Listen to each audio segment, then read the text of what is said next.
to my fingers the more I try. Do you want to join soccer? Not really.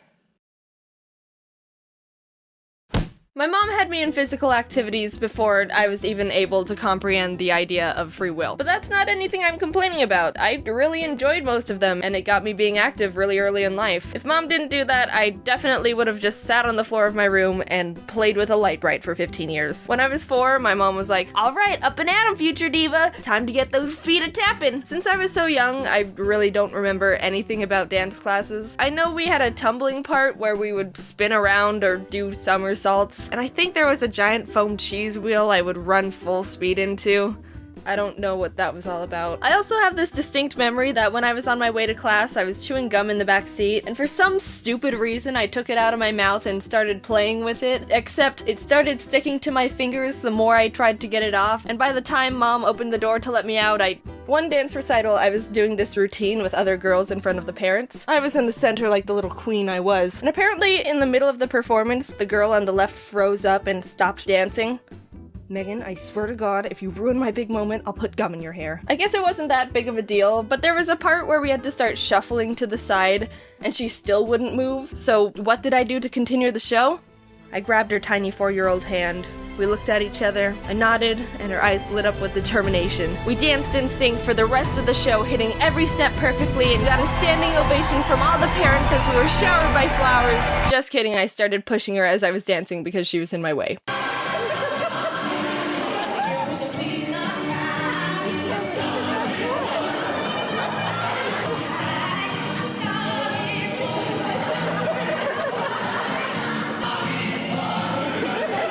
After blowing it out of the water and becoming too good at dance with gum webs and shoving away the competition, I dropped it and started cheerleading. And I don't remember anything about that era at all. My parents could be like, "No, you never did cheerleading." And I'd be like, "Yeah, okay." One time getting out of my dad's car to go to practice, I slammed the door onto my thumb and was like, "Dad!" And that's it, that's all I got for you. It doesn't have anything to do with cheer at all. But here's a picture of me doing some cheer thing for proof I did it. And also, here's my thumb. Yes, I still have it. Next up was gymnastics. That was one of the most terrifying experiences of my life. Not because we were doing a bunch of crazy flips and spinning around bars. Nah, I was just a freaking pussycat. I was so bad at everything. I was the first to fall over with the wall handstands. I couldn't do a single pull-up. Still can't. I didn't know why people kept yelling, "Stick it at me." Yeah, stick it to the man. I was so wimpy and bad, I was the kid the coaches had to pull aside during practice and be worked on one-on-one. While everyone else was having fun in the foam pit, I was taken off to the side to work on not being a failure. Jaiden, lean back. I'm spotting you. We're gonna do a back bend. No, I can't do it! Just lean back. My arm is right here. Never! I have no reason to trust you! Stick it to the man. I didn't spit in anyone's face. But I was never able to do a backbend because I trusted no one and thought I'd just fall over and die. I was a woke 6-year-old. Already knew not to trust anyone but myself. Aren't you the one who slammed your own thumb into a car door? And then one time, I was at a friend's house jumping on a trampoline, and I landed on my knees weird, and somehow spun it into an excuse to stop gymnastics. Yay, quitting! Not a prodigy-born gymnast? Well, alright then, how about soccer? I played soccer for a long time, just like everyone else has, and actually really enjoyed it for a while. My first team was called the Pink Panthers, because our uniforms were hot pink. I was the nerd of the team that kept a stuffed animal Pink Panther in my soccer bag for good luck. It didn't work, we sucked butt. But it was still a lot of fun. Coincidentally, one time we played against another team that was also pink. They were called the Pink Panthers. Alright, Pink Panthers, we've got a big game this weekend against the Pink Panthers. Well, it sounds like we win either way. All the parents would be trying to cheer for us, but it was pretty confusing because it would just turn into, "Go Pink Panther, go hot Pink Panthers. Come on, light Pink Panthers, you got this. Don't pass it to the other team, that's your own goal." Whatever. I ended up not liking soccer after a while because everyone was getting more and more intense about it. Freaking destroy them, Amelia! Kick their shins! Yellow cards are just warnings! How about we just have fun, guys? I couldn't keep up with the burning hunger for victory everyone else started developing, and I started getting really scared. Whenever there was a one-on-one charge to the ball, I would run at full speed to look like I was dedicated and wanted to win. But at the last second, I just run past him because I didn't want to get plowed or kicked in the face. And then I kept running and ran all the way home. Call me selfish, but I wasn't taking a soccer ball to the face for this madness. I wasn't that devoted to the team. Like, I don't mind losing. During soccer, I also tried karate for a couple years, and enjoyed that too. Until it started getting more extreme and everyone was gaining an undying thirst for intensity again. Hey, this is kind of fun. There isn't much to say here. I enjoyed it for a long time. My brother and I were in the classes together. That was some fun sibling bonding time. Yeah! We participated in little tournaments where we would perform our forms and spar each other. Sometimes we would have to perform forms to music, and it was like a little dance recital, except without any 4-year-olds that needed to be shoved off the stage. And I'm not gonna show any footage of those tournaments because it's very embarrassing, and I don't need that on the internet.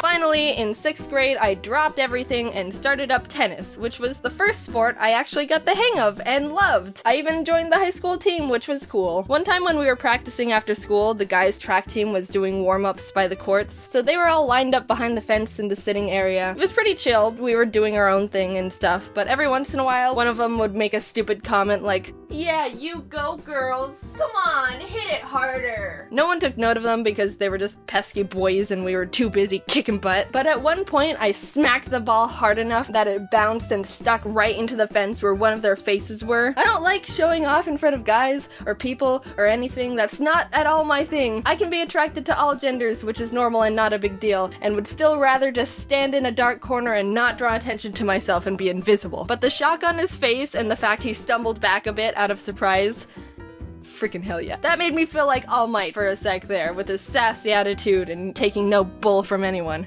Haha! I am here! Little side story. Tennis practice in the Arizona summers were frickin' brutal. It would be 116 degrees outside and we would be playing for 3 hours. There were points where people would be in the middle of a match, go off to the side to throw up, and then get right back into playing. Blech. 15 love? And that's it! That's all the sports I've been involved in during my lifetime so far. I'm glad I have all those experiences because I feel like they gave me a lot of spice and variety to my life during those times. It's really important for your health to keep active, and I had a lot of fun just being a kid running around and doing sports and feeling great. And now I do nothing but sit behind a computer and draw for 11 hours straight. The end. Oh hey, funny seeing you here. It's been a while. Sorry about that, but also, I'm not too sorry because I was away on family vacation and I had a good wholesome time because I love my family and want to spend time with them. Anyway, it's been forever since I've done any sort of sports whatsoever because I stopped pretty much as soon as I left high school. There would be a few times where my friend Kate and I would try to go out and play tennis again and be like, yeah, it'll be fun to hit the ball around, just like old times. And then we'd suck because we haven't even looked at a tennis racket in like 2 years. One time in 10th grade, there were these two guys in my chemistry class talking about sports, like the stereotypes they were, and one of them was like, is tennis a sport? And I'm thinking to myself, no, that wasn't a real question. He's goofing. And the other was like, I don't think so. And in my head, I immediately stabbed myself in the brain. Tennis is a sport. It's not an opinion. And I've got hard proof. Hey Siri, is tennis a sport? Which league? ADP or WTA? ADP? The US Open took place between August. She didn't even question it. She just went, what league? Boom, not even open for discussion. Siri, shut that down real quick. Thanks for watching the video. Talk to you later. Tennis is a sport. If you disagree, you can fight Siri. Bye.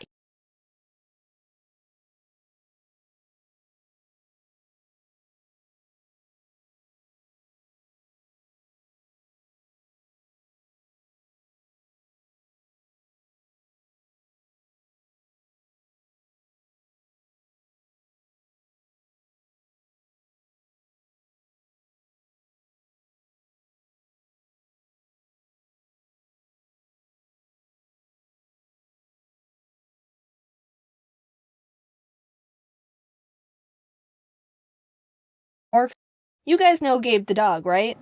Well, he died just recently. Rest in tranquility, sweet puppers. Your Borks will forever echo in our hearts. I wish his family the best. It's always heartbreaking to hear when people lose their pets. All animals want is love and happy, and it's just so sad because you feel for the people who took such great care of them and loved them, and they had an unbreakable bond, and I'm an animal lover. I can't help myself.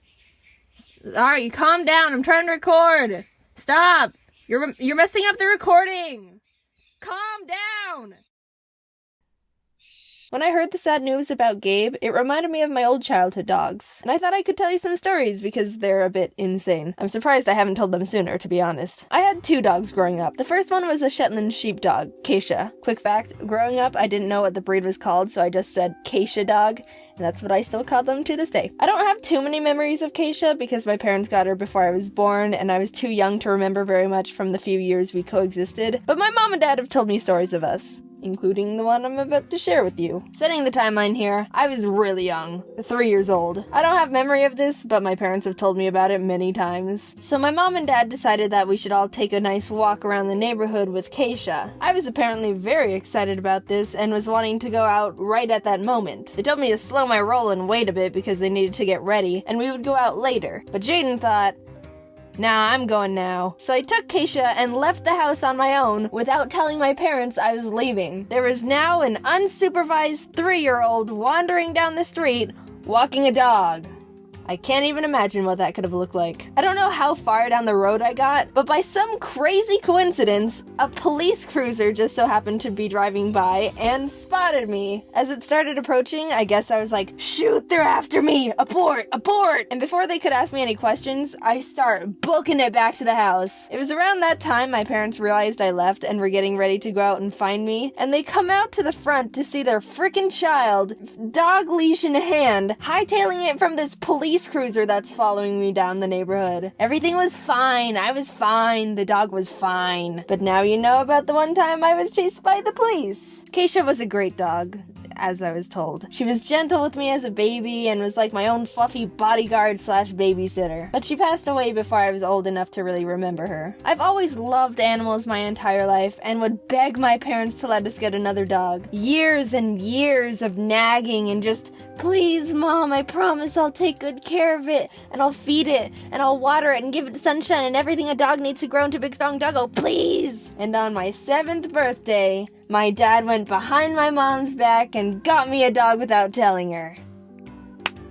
Okay, we went to look at dogs before as a group, but it was never an official decision we'd get one. So here's the story of when we got our new dog. My dad went to the place to pick him up. We got him from a dog rescue, which is a recommended place to get animals because you save a life and all that. Try to look into rescues and adoptions over breeders, just a tip I thought I just mentioned. And when he was holding the dog getting ready to take him home, the dog started peeing on him. Obviously, my dad didn't want that, so he tried to hold him away from his body, but that made the dog nervous and he turned around and bit my dad's hand. Not wanting to drop the dog on the floor, he tried to shift him over to the other hand, but he bit that one too! My dad came home with pee on his shirt, 2 bleeding thumbs, and a dog.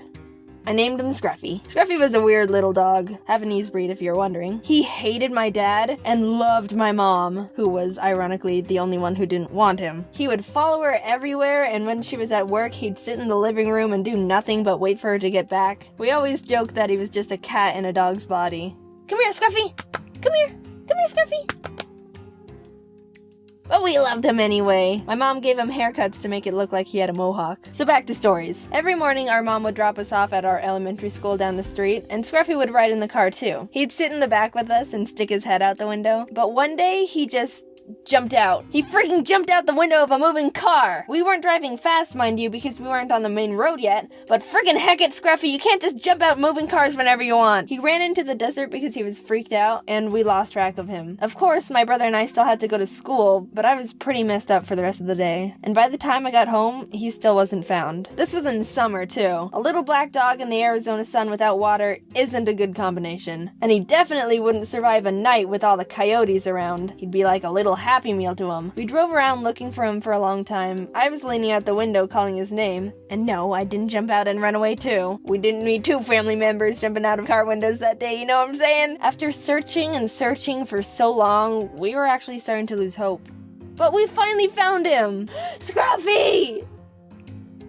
Time for a bath. Finding Scruffy again was the biggest rush of relief I've ever experienced in my life. Want to hear about the second time he ran away? This was several years later. We were driving back from visiting my aunt in Tahoe, as I mentioned we do in a previous video. But it wasn't just my mom, dad, brother, and Scruffy with us. My dad's dad was with us too. We call him Opa. He's this old retired 4'11" horse jockey, to give you an image of what he looks like. So we were driving in the middle of the desert on our way home, and we decided to stop at a gas station. My mom and I had to go to the bathroom, so she gave Scruffy to Opa and told him to let him go to the bathroom while we went to the bathroom. He was on a leash, so nothing could have gone wrong, right? Right? Yeah, of course not. While we were in the stall, I was still young enough to go in the same restroom stall as my mom, okay? Opa busts in and yells for my mom. There were a few other women in the bathroom too, so they were a bit startled to see this tiny old man come in and start making a ruckus. Yeah? And she sees Opa holding the leash with no dog on the end. Oh, great! Pull up your pants, we're going on a run. Since it was all mostly flat open desert, we were able to see Scruffy still booking it down the side of the road. And since it was a tiny middle of nowhere gas station, the few people that were there were all chasing after him too. Everyone was screaming at each other, "Get the dog! Get the dog!" and running around. Ugh, what a disaster. The thing is, even though Scruffy was a small dog with tiny legs, he could run. Those things can friggin' run. And when he started running, you couldn't stop him. It was like tunnel vision. Need to run, need to run, need to run. Where am I going? I don't know. If I just run, I'll get there. You could try to yell his name. It wasn't like he was gonna listen. He hardly did that anyway. So how'd we catch him? Driving down the road towards us was a white van. They saw that there was a herd of people chasing this tiny dog down the road. So they turned sideways, opened their big van car doors. You know, the kind I'm talking about, the ones that they slide. And Scruffy just jumped in. What? Scruffy, hasn't anyone taught you not to jump into white vans with strangers? They didn't even have to offer you dog treats to get you in there. And I could try to lie to you and say they closed the door and drove off with a free dog, but they didn't. They gave him back to us. But think about how easily they could have. Oh, thanks for catching our dog. We could have never caught up to him. I don't think you would have forgiven me if I tried to pull off that ending. And that was runaway attempt number 2. He loved us, I promise. Scruffy was a great dog, too. And even though it might not seem like it because I only talked about him trying to run away from us, he was glad to be part of our family, and we all loved him. If you have an animal, make sure you give him a good pat on the head and tell him you love him. Even if it's a snake. Yeah, snakes want love, too. It's sad to hear when animals die. Scruffy dying was the first time I ever had to experience death, and I was really heartbroken when he wasn't with us anymore. But just knowing we gave him a good life and he was a happy little dog helped me feel better. Make sure you give your animal the best life you can while they're still around. All animals deserve to be loved and cared for properly. They aren't your possession, they're a friend and a family member. Give them the right care, the right food, the right toys, the right amount of attention, everything. And make sure you do research beforehand to know exactly what it takes to make sure they're happy and healthy. Too many people impulse buy animals, and the poor thing doesn't end up being treated for correctly. Research and then love. That's the steps. Rest in peace, Gabe. Keep on borkin', little pal.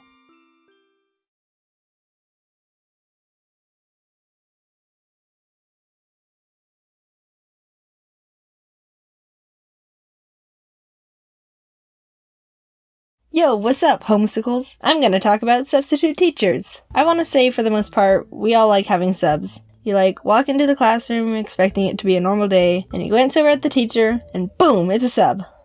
Yes, don't have to try today. Most subs are pretty cool. They don't really care too much either, and everyone just ends up having a nice easy break day. They have this attitude okay, so I'm just gonna pop in a movie or something, do whatever you want. I'm just here to make sure you don't all go Miley Cyrus wild and poke some kid's eye out with a ruler. But sometimes they don't care too much, and it gets kind of weird. Once I had a math sub where we were just doing a worksheet or something, and this girl behind me was eating carrots. But all of a sudden, she started choking on one of her carrots and was gasping and gagging and stuff. And everyone turned around and was mortified. What do we do? We all looked over at the sub for help and guidance or something, because of all people, he should have a plan. And he was just looking at her, not doing anything. I'm sure if the girl could have spoke at that time, she would have said, "Freaking, I'm choking on a carrot here. What are you looking at? Do something, you buffoon! Ah!" So for a small period of time, everyone was just helplessly looking at this poor girl choking on a carrot. No one knew what to do. Finally, one guy got up and did the choking Heimlich procedure they teach us. It was so legit. He even did the "are you choking" question like they say you have to. If you haven't heard of the technique, or for some reason they changed it, the steps are: approach the person and ask, "Are you choking?" Do not proceed if they are not choking. It actually says that. Get behind the person and wrap your arms around their waist. Be ready to support them if they faint. Take your fist and place the thumb side against their belly, just above their belly button. Grab the fist with the other hand and thrust into the belly. And the final step is repeat thrusts until the object pops out or until the person faints. So the girl didn't faint. He actually got the carrot out of her throat and everyone was relieved. And after all that hullabaloo, we all kind of looked over to see what the sub had to say about the situation, and nothing. He just watched the situation with a blank slate look on his face. Like, what the heck? What are you? I've never seen less of a reaction from such a big situation from anyone in my entire life. He should make a reaction channel, come to think of it. He'd blend in with most of the people on YouTube doing it already. Anyway, enough with Mr. Blank Slate. I remember when I was in high school, we had kind of a main group of substitutes that were common to have when a teacher called in sick or something. And there was this one old man guy that everyone knew and absolutely hated. And before I say something like, oh, Jaiden, that's kind of rude to say, in our defense, he hated us too. Whenever a person walked in and saw him sitting behind the teacher's desk, the immediate thought would be, oh, crap, it's gonna be a rough day today. No one had to say it, but we were all thinking it. Okay, Jaiden, so what was he like? Oh, stand up so you can sit down because I'm getting started. Take the strictest person you know and throw them out the window because this guy is now that person. I think he saw himself as a military instructor leading juvenile delinquents because he wanted every child to be behaving perfectly, to a T, no funny business. And yeah, that's not gonna happen in a high school, so there's problem one. He would start every class with the same lecture. Alright, sit down and zip up because we're taking attendance. If I hear any talking, you're being written up. I don't tolerate jokesters in my classroom. I'm going to call out your last name, followed by your first name, and if I don't hear you say present, then you're being marked absent. You should be paying attention, because you only have one chance, and I'm not calling names twice. If I pronounce your name wrong, correct me. Alright, here we go. He says that exact paragraph every time he starts a class, and I know it because I've had him enough times to have it power washed into my head. I kinda wanna believe he has it written down and framed somewhere in his house so he can proudly look at it before he goes to bed every night. And he actually gets mad if you don't correct him if he says your name wrong. I know from experience. I don't care when people pronounce my name wrong. It happens all the time. I've gotten used to it. So I thought I wouldn't make a big deal out of it. Animations Jaiden. Here. Did I say that correctly? It's close enough. Correct me next time! Sorry? He reminds me of if, like, Oscar the Grouch had a pet lemon, but the lemon was expired by 2 months and he keeps forgetting to throw it away. Like, oh crap, the lemon. I'll do it tomorrow. And he doesn't do it tomorrow, so I'll call him Mr. Yet to be Thrown Out Lemon. Just for simplicity. I truly don't know why Mr. Yet to be Thrown Out Lemon worked as a substitute teacher, because you could just see the child hatred in his eyes. Somehow, he made everyone in the class feel uncomfortable just by existing. So let me tell you a story about Mr. Yet to be Thrown Out Lemon. We had him in a biology class once, and we were just gonna work on a paper he had to pass out. Alright, we're gonna be doing a worksheet today. If I hear any talking, you're being written up. This is an individual worksheet, so there's absolutely no reason to talk to anyone at all during this hour. Everyone come up to the front of the room right now and grab a paper.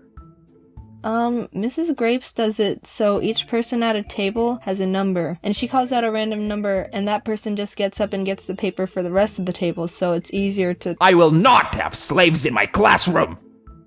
What did he just say?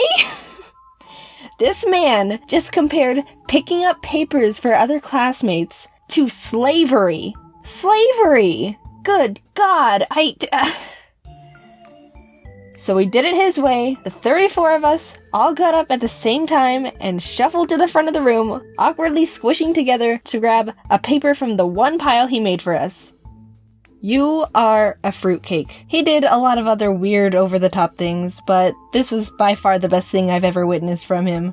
Oh, Mr. Yet to be Thrown Out Lemon, you're a real piece of work. No talking. I'm going to call out your last name, followed by... This is an individual worksheet to reasons. I will not have slaffles in my classroom. I don't know what those are. This is an individual worksheet so the I'm gonna Metal Gear. Jaiden, is there a Jaiden here? Jaiden, Jaiden, with animations of Jaiden. Is there a animations Jaiden?